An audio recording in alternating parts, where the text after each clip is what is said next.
Alguns lutadores em grande fase no UFC são Ilia Topuria, Khamzat Chimaev, Alex Poatan, Jiri Prochazka e Islam Makhachev. Imagina agora se eu te contasse que eu venho do ano 2030, ano no qual uma dessas lendas do UFC acumulou um total de 8 derrotas consecutivas. Seria justo dizer que esse lutador teve a sua carreira amaldiçoada daqui em diante? E se eu fosse além e falasse que Ilia Topuria teria 5 lutas canceladas com Islam Makhachev? Ou Alex Poatan tendo 5 lutas canceladas com Tom Aspinall? E Khamzat Chimaev tendo 5 lutas canceladas com Jiri Prochazka? Parece muito forçação de barra o cara não apenas ter 8 derrotas seguidas, mas também uma rivalidade que em 5 anos jamais é concretizada e tem inéditos 5 cancelamentos. E imagina que no quarto desses 5 cancelamentos o lutador vai lá e me tropeça numa conferência do UFC, numa viagem a trabalho, e o UFC vai lá e toma o cinturão dele, dando lugar a um novo lutador para ir lá e virar campeão. Também não seria exagero dizer que toda essa circunstância poderia levar um lutador ao limite da sua sanidade mental. Na história de hoje você vai conhecer a maldição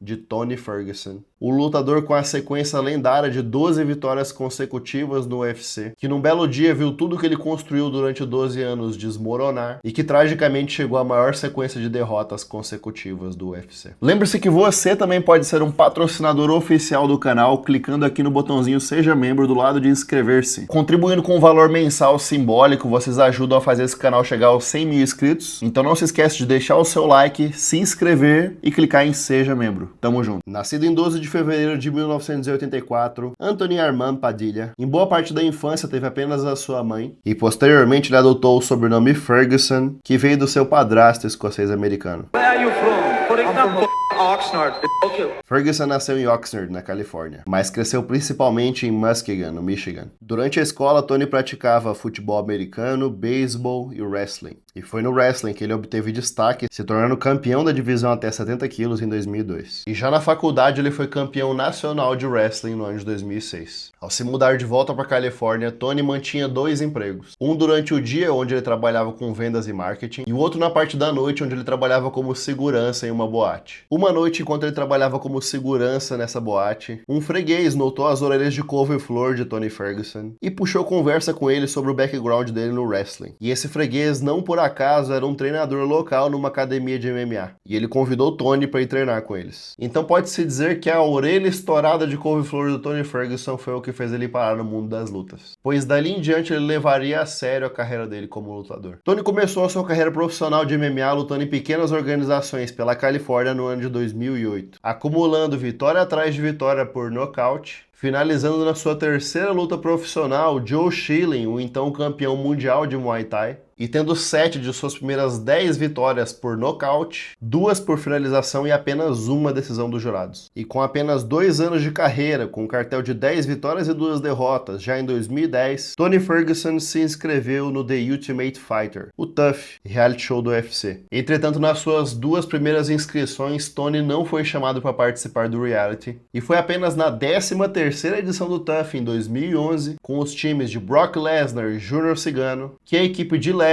escolheu Tony Ferguson para participar do reality. Tony foi o terceiro escolhido do Team Lesnar, e foi no TUF que Tony mostrou pro UFC que ele era um futuro campeão e que ele nocauteou todo mundo até avançar para as finais da competição. Entretanto, foi também no reality show que ele mostrou os primeiros sinais de instabilidade psicológica e emocional. Apesar de, na época, o Tony ser um completo anônimo e não ter escrito a lenda dele ainda, e não ter se tornado um dos maiores ícones dos anos 10, da década passada do UFC. Ao brigar com um companheiro de equipe no TUF, Tony já mostrava os sinais de que tinha algo profundamente errado com ele, mas que por hora não impediria ele de se tornar campeão do TUF e nocautear todo mundo que passou na frente dele. Finalmente, no dia 4 de junho de 2011, na final do TUF, Tony enfrentou o Ramsey Nijem e, assim como todas as outras performances dele no TUF, ele sobrou no octógono e nocauteou no primeiro round, conquistando não apenas o sonhado contrato com o UFC, mas também o bônus de nocaute da noite. E após a sua estreia, Ferguson retornou aos pesos leves, onde ele nocauteou Aaron Riley. Em seguida, ele enfrentou o veterano Yves Edwards, a quem ele venceu por decisão unânime. E na sua terceira luta no UFC, ele iria enfrentar Dennis Hallman, que acabou lesionado e foi substituído por Thiago Tavares, que por sua vez também se lesionou e foi substituído de última hora por Michael Johnson. E Ferguson, que não estava preparado exatamente para o jogo do Johnson, sofreu a sua primeira e então única derrota no UFC por decisão unânime. E até então, Tony Ferguson era no máximo um lutador empolgante dos pesos leves do UFC, com um cartel de 13 vitórias e 3 derrotas, mas que ainda não tinha feito nada muito fora da curva na carreira, e que para muitos fãs de UFC da época, ali em 2012, era só mais um cara nos pesos leves. E foi exatamente assim que as coisas aconteceram para muitas das lendas que a gente tem hoje no UFC. Uma galera que ali em 2012, 2013 era só uma meninada nova que estava chegando no UFC e que nos 15 anos seguintes iriam escrever o legado deles no esporte. Ou vai dizer que você lá em 2012 já olhava pro Max Holloway, por Charles Oliveira e por Tony Ferguson e falava, esses caras aqui, daqui uns 10, 14 anos eles vão ser lendas do esporte. Ninguém podia adivinhar o que eles iam fazer. E foi com a chegada de 2013 que a fase lendária da carreira de Tony Ferguson começou. Tony ficaria então 7 anos invicto no UFC.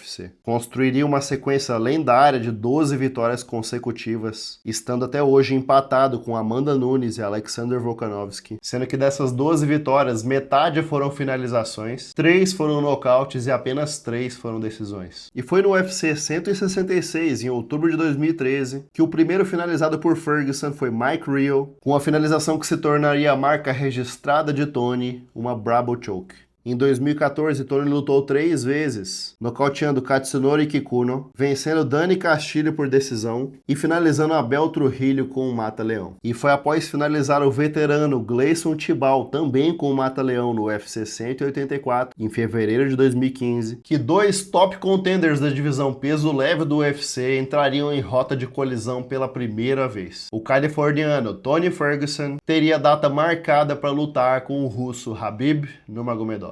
Na época, quem havia acabado de conquistar o cinturão peso leve de Anthony Pettis havia sido o brasileiro Rafael dos Anjos, que ainda em dezembro de 2015 defenderia o seu cinturão contra o cowboy Donald Cerrone. Então, caso você esteja perdido na linha do tempo, nessa época o Conor McGregor ainda estava nos pesos pena, categoria de baixo. Khabib não era campeão ainda. O futuro campeão da categoria, Ed Álvares, que era campeão no Bellator, havia acabado de chegar ao UFC, onde ele estreou com derrota para o cowboy Cerrone. Mas voltando para Tony e Khabib, Khabib acabou pulando fora da luta devido a uma costela quebrada. E quem tomou o seu lugar foi o nosso brasileiro Edson Barbosa, que estava numa boa fase na época, mas apesar disso foi finalizado no segundo round com uma Brabo Choke. No ano seguinte, em 2016, eles tiveram a sua segunda luta marcada, mas dessa vez quem pulou fora foi Ferguson, devido a um problema pulmonar. Tony estava com sangue no pulmão e não conseguiu lutar em abril. Mas até então essas coisas acontecem, né? Afinal de contas, várias rivalidades no mundo do MMA e das lutas foram canceladas 1 ou 2 vezes. Nas próximas rodadas, Tony finalizou Lando Vanata com uma Brabo Choke e venceu o ex-campeão Rafael dos Anjos por decisão unânime. Ex-campeão porque Ed Álvares já havia nocauteado Rafael dos Anjos nessa época. E foi no final de semana seguinte à vitória de Tony Ferguson sobre Rafael dos Anjos que Ed Álvares seria completamente chapuletado por Conor McGregor no UFC 205. E a divisão, até 70 quilos, teria agora um novo rei, o Notorious Conor McGregor. E como todo mundo se lembra, foi em 2017 que a gente teve uma coisa meio diferente acontecendo no mundo das lutas. E que foi, pelo menos do ponto de vista comercial, o maior crossover do mundo das lutas até hoje. Quando o maior figurão do mundo do MMA, Conor McGregor, lutou com o invicto campeão do boxe, Floyd Mayweather. E nessa época, Conor, que estava nadando na crista da onda e que havia conquistado o posto de primeiro duplo campeão simultâneo em 2 categorias diferentes no UFC. Conor McGregor sozinho cozinhou o galo da categoria até 70 quilos durante todo o ano de 2017. Lutou com Floyd Mayweather só em agosto e foi apenas em outubro, 2 meses depois, que Dana White entendeu que Conor não voltaria tão cedo a lutar MMA porque ele estava ocupado demais com a gestão de carreira que agora ele tinha nas mãos, tendo se tornado o lutador mais rentável da história do MMA, e que voltaria a pisar no octógono apenas em outubro de 2018, 2 anos depois, para lutar com Khabib Nurmagomedov Nurmagomedov. Pois bem, foi no meio dessa novela que Dana White, presidente do UFC, colocou pela terceira vez em rota de colisão Tony Ferguson e Khabib Nurmagomedov, que seria o evento co-principal do UFC 209 em março de 2017. Entretanto, acredite se quiser, Khabib passou mal durante o corte de peso e teve que ser hospitalizado, levando à queda dessa luta pela terceira vez, o que já é algo, digamos assim, bem fora do comum. Dessa forma, o então cinturão interino da categoria não foi disputado em março, mas apenas no mês de outubro, entre Tony e Kevin Lee. Foi na 10ª vitória consecutiva de Tony Ferguson no UFC que finalmente ele levantou o ouro no octógono e se consagrou campeão, ainda que interino do UFC, mas sem dúvidas viveu um ponto alto da carreira. E a sua rixa contra Khabib ainda não estava encerrada, pois apenas 6 meses depois eles estavam novamente em rota de colisão para se enfrentarem como evento principal do seu primeiro card pay-per-view no UFC 223 no dia 7 de abril de 2018. Mas você e eu sabemos que essa era a rivalidade amaldiçoada do UFC, e na quarta luta com data marcada entre Tony e Khabib, mais uma vez, a maldição puxaria o pé do Tony. Dessa vez literalmente, porque, acredite se quiser, no dia 1º de abril de 2018, Tony, que estava cumprindo responsabilidades com o UFC, fazendo aquele tour midiático que eles faziam com os campeões em época de luta, em conferências de imprensa em diferentes capitais dos Estados Unidos, quando na conferência de Nova York, Tony tropeçou em um dos cabos das câmeras que estavam no local. Acredite você ou não, o UFC, além de ter responsabilizado Tony pelo acidente dele, que se ele tivesse ficado de boa em casa em vez de dar entrevista ele não teria se machucado, mas por incrível que pareça, foi aqui que o UFC fez uma das maiores sacanagens da história com o Tony, porque imagina só você, tu é funcionário do UFC, daí você vai numa excursão da empresa, pra um bagulho que você nem queria ir e você se machuca lá, com um negócio que nem foi culpa sua. E daí o UFC vai lá e te responsabiliza por isso e tira o teu cinturão mundial. Foi exatamente isso que eles fizeram com o Tony. E uma semana antes da luta, no dia 1º de abril, eles tomaram o cinturão do Tony. No sábado seguinte, quem disputaria o cinturão seria Khabib Nurmagomedov contra Al Iaquinta.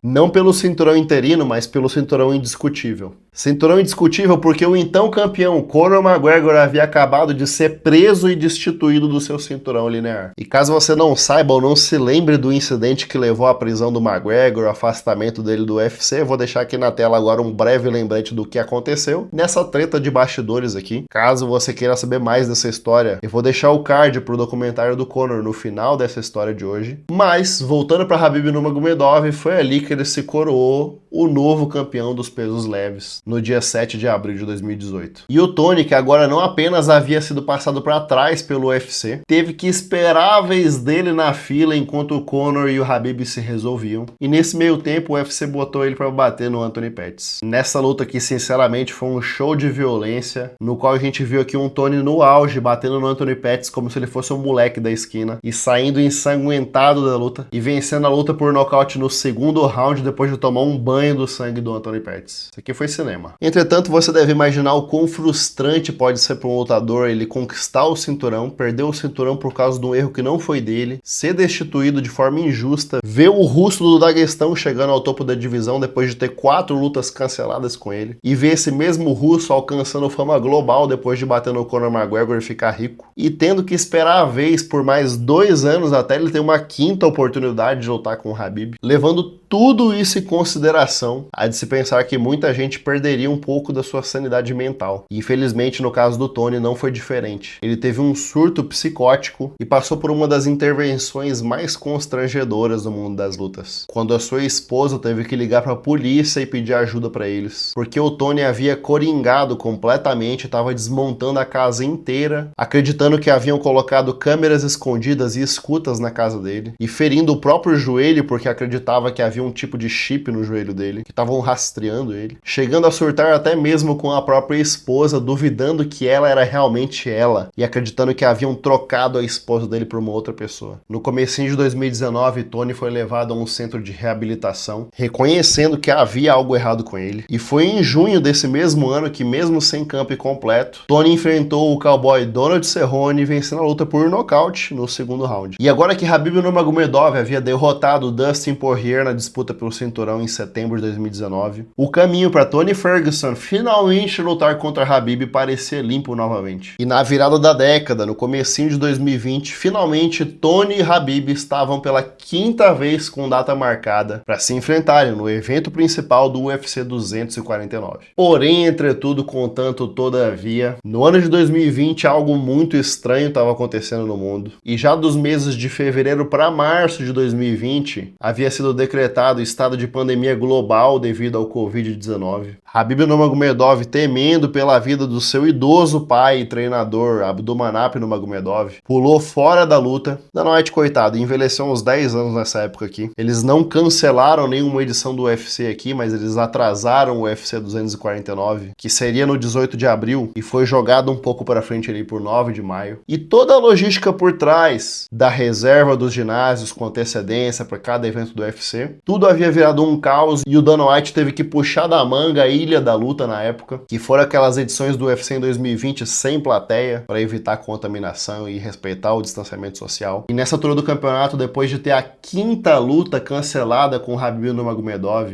onde ele poderia finalmente disputar o cinturão indiscutível e finalmente provar que ele era o bicho-papão da categoria, fazendo jus ao seu apelido, El Cucuy, bicho-papão em espanhol, Tony Ferguson foi lá e bateu o peso na data original, que era o 18 de abril, mesmo sabendo que não ia lutar, só para provar um ponto. Fez o corpo dele passar por isso, por todo esse desgaste, toda essa destruição, apenas para no dia 9 de maio fazer isso novamente, contra um cara que tinha chegado na divisão, que estava no auge, nocauteando todo mundo, que estava 21-2 no MMA, que tinha acabado de arrancar fora a cabeça do Edson Barbosa e do Donald Cerrone por nocaute no primeiro round. E foi ali, sem plateia, na Ilha da Luta, no dia 9 de maio de 2020, que Justin Gaethje pegou um Tony Ferguson invicto há 7 anos, com 12 vitórias seguidas, entregou a performance da vida dele, bateu no Tony até dizer chega, e se hoje a gente conhece o Justin Gaethje como o lutador mais violento do UFC em atividade, ele começou a impor essa moral aqui. Infelizmente pro Tony, a fase lendária da carreira de bicho-papão, invicto a 12 lutas, que inspirou gerações inteiras a entrar no UFC, havia iniciado ali a fase amaldiçoada da carreira dele. Após a derrota por nocaute para Justin Gaethje em maio de 2020, Tony foi derrotado por Charles Oliveira por decisão unânime em dezembro do mesmo ano. Em 2021, lutou uma única vez contra Beneil Dariush, perdendo também por decisão. E a cada derrota, Tony não apenas aumentava a sua sequência de derrotas, mas também afirmava em cada conferência de imprensa que ele ia sair dessa e que ele não havia nem mesmo chegado ao seu auge ainda. E o mais triste de cada vez que o Tony falava isso é que ele realmente acreditava que o auge dele no UFC ainda estava por vir. No UFC 274, em maio de 2022, Tony sofreu um nocaute com pisão frontal que foi um dos mais icônicos da história do MMA,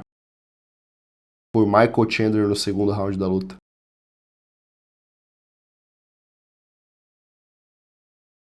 Em seguida foi finalizado com uma guilhotina no quarto round por Nate Diaz. Lutou 2 vezes em 2023, sofrendo um triângulo para King Green e perdendo por decisão unânime para o então ascendente Paddy Pimblett. Sua última apresentação de MMA foi em agosto de 2024, sofrendo uma finalização por mata-leão para Michael Chiesa, o Jesus americano. Tony havia acumulado uma inédita sequência de 8 derrotas consecutivas no MMA, algo sem precedentes no UFC, que ironicamente só foi possível pelo quão popular ele era enquanto estava vencendo. Porque lutadores menos notáveis geralmente são demitidos na segunda ou terceira derrota seguida. E isso era algo inimaginável para um lutador que já havia sido considerado por muitos como um dos maiores lutadores pound for pound da atualidade. Esse declínio histórico foi visto por muitos como o maior contraste entre status de lenda e a perda da relevância esportiva no MMA. Essa era a maldição de Tony Ferguson. Com a sua queda, muitos fãs de MMA começaram a questionar sobre o futuro dele e a forma como ele foi tratado pelo UFC. O que foi outrora a lenda invencível se tornou motivo de piada. E o UFC se mostrou mais uma vez implacável com aqueles que haviam passado seu auge. Apesar de sua queda, Tony Ferguson sempre será lembrado como um dos maiores ícones do MMA. Ele inspirou inúmeras gerações de lutadores a buscarem excelência no esporte, e a sua base de fãs é uma das mais fiéis do MMA, mesmo após a sua sequência de derrotas inéditas. Seus seguidores continuaram a defendê-lo como um herói do esporte, lembrando sempre da sua contribuição para o UFC e para o MMA. E é por causa de histórias como a do Tony, que o MMA se mostrou implacável e que Tony não é um caso isolado, pois muitos outros heróis do MMA tiveram um destino parecido. Monstros sagrados do esporte que perderam o seu status de intocáveis quando a idade avançou e o tempo não era mais o deles. Fedor Emelianenko, Anderson Silva, Antônio Rodrigo Minotauro e José Aldo enfrentaram o mesmo desafio de saber que era hora de se aposentar, mas não conseguir botar um ponto final por amor ao esporte. E foi assim que nós vimos os heróis que viveram pela espada, morrendo pela espada. E ao falar de lendas invictas do esporte como Khabib Nurmagomedov e John Jones, nos leva a questionar: num esporte de gladiadores, mais vale manter a aura de invicto intocável a qualquer custo, se aposentando cedo demais ou escolhendo adversário, ou lutar até o fim, tal qual um viking sendo derrubado no campo de batalha e enviado para Valhalla? Esse é um dilema real que os maiores lutadores da história enfrentaram, mas que no fim do dia cada um escolheu o seu caminho. Qual é a sua opinião sobre isso? Você é do time da vaidade do cartel intocável ou da galera que sujou as mãos de sangue e meteu umas derrotas no cartel? Comenta aqui que eu quero saber. Não perca também o episódio número 2 do UFC Casa Branca que eu postei aqui na semana passada, vou deixar o card pra ele aqui no final do vídeo. Caso você esteja por fora dessa edição do UFC que vai acontecer na Casa Branca no dia 14 de junho deste ano. Semana que vem tem mais e eu te vejo do outro lado.